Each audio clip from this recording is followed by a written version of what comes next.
Sir నా పేరు వెంకటరెడ్డి అండి. నేను ఒక సమస్య గురించి ప్రెస్కు విన్నవించుకుంటున్నాను. నేనేంటంటే పార్త లేఅవుట్ అండి. ఇదేంటంటే పటంచెరు మండల్ ఇస్నాపూర్ చిట్కుల్ విలేజ్లో పార్త లేఅవుట్ అని ఉందండి. ఇందులో నేను 2018లో ఒక ప్లాట్ తీసుకున్నాను. ఈ ప్లాట్ తీసుకునే ముందు లీగల్గా 2 సార్లు వెరిఫికేషన్ చేసి తీసుకున్నాను. రిజిస్ట్రేషన్ అయింది. రిజిస్ట్రేషన్ అయిన తర్వాత ఇల్లు కట్టుకోవడం గురించి పర్మిషన్ కూడా తీసుకున్నాను. ఇప్పుడు అక్కడ పరిస్థితి ఎట్లా ఉంది అంటే అక్కడ ఉన్న లోకల్ లీడర్స్ అక్కడ గుడి బడి స్కూలు ఏది లేకుండా మొత్తం అన్ని కబ్జా పెట్టిండ్రు. రోడ్డు కబ్జా పెట్టడం వల్ల నా ప్లాట్ అనేది లేదు అని చెప్తున్నారు. నాలాలో పోయింది అని చెప్తున్నారు. ఈ సమస్య గురించి నేను డిఎల్పిఓ డిపిఓ ఎవరు పడితే వాళ్ళ ప్రజావాణి మీరు కలెక్టర్ మేడంకి కూడా వెళ్ళాను.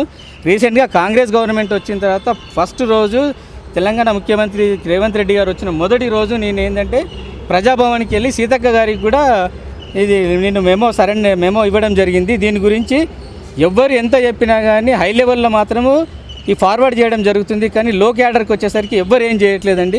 లీడర్ అంటే ఎవరు? ఈ అధికారులు ఎవరు ఏం చేయట్లేరు. అక్కడ ఆక్యుపై చేసుకుంది అక్కడ నీలమధు అని చెప్తున్నారండి. మీరు ఏమన్నా ఎవరైనా చేసుకుని నీలమధులు వాళ్ళ అనుచరులు అంటున్నారు. ఇందులో ఎవరు ఉన్నారు అనేది తెలుస్తలేదు.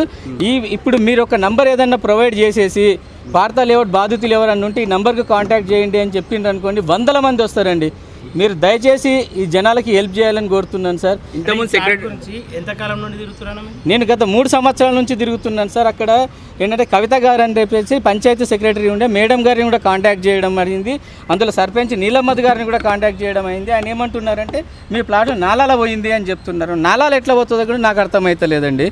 ఇదేంటంటే క్లియర్ కట్గా నాకు ఎవిడెన్స్ 1997 నుంచి అన్ని లింక్ డాక్యుమెంట్స్ ఉన్నాయి నా దగ్గర. నేను గత 3 సంవత్సరాల నుంచి బీఆర్ఎస్ గవర్నమెంట్లో తిరిగినా, ఇప్పుడు కాంగ్రెస్ గవర్నమెంట్ వచ్చిన తర్వాత కాంగ్రెస్ గవర్నమెంట్లో తిరిగినా. ఈరోజు నేను చిన్నారెడ్డి గారిని కూడా కలవడం జరిగింది. చిన్నారెడ్డి గారు ఏంటంటే మళ్ళీ కలెక్టర్ గారికి ఎండాస్ చేస్తూ ఇక ఆయన చేతులతో రాసి ఇచ్చారండి. ఈరోజు కలెక్టర్ గారిని వెళ్ళేసి మీరు కలవండి, మీ ప్రాబ్లం సాల్వ్ అవుతుంది అని చెప్పారు. ఇక మేము కూడా మీ ప్రెస్ వాళ్ళకు కూడా రిక్వెస్ట్ చేస్తున్నాను. మీరు ఈ ప్రజావానికి నేను ఒక 10 సార్లు 3 సంవత్సరాల నుంచి తిరుగుతున్నాను సార్.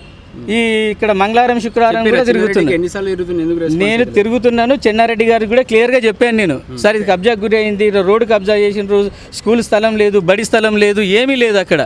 ఒక్కసారి మీ ప్రెస్ వాళ్ళు ఒకసారి ఫీల్డ్కి రండి సార్. ఫీల్డ్కి రాస్తే అక్కడ ఏం జరుగుతున్నది ఏందనేది మీకు కూడా తెలుస్తుంది. దయచేసి మీ ప్రెస్ వాళ్ళు అందరినీ కోరుతున్నాను, ఒక నంబర్ ఏదన్నా అలాట్ చేయండి. మీరు ఆ నంబర్కు పార్త లేఅవుట్ బాధితులు ఎవరైనా ఉంటే ఈ నంబర్కి కాంటాక్ట్ చేయమని చెప్పండి.